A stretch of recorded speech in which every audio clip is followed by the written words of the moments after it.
আসসালামু আলাইকুম রহমতুল্লাহ। আজকে 20 নভেম্বর 2024।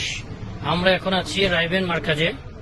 এটা হচ্ছে রাইবেন মার্কাজের পুরান ভবন, আর ঠিক আমার পিছনে হাজী সাহেবের কামরার দিকে যাওয়ার দরজা।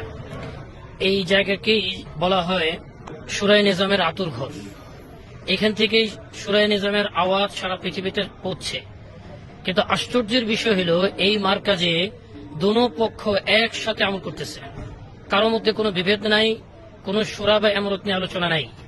অথচ রাইবেন মার্কাজের নাম নিয়ে, সুরাই নিজামের নাম নিয়ে আমাদের বাংলাদেশে যারা উম্মতকে দুই টুকরা করতেছে, তাদের সাথে রাইবেন মার্কাজের কোনো সম্পর্ক নেই।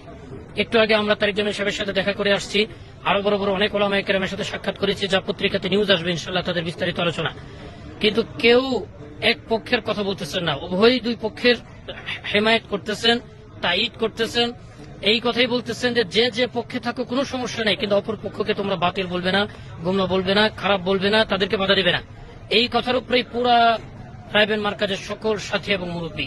অতএব বাংলাদেশে যারা রাইবেন্ডের নামে উম্মতকে দুই টুকরা করতেছে, তাদের প্রত্যেকটা কথা, প্রত্যেকটা সব মিথ্যা মিথ্যা মিথ্যা।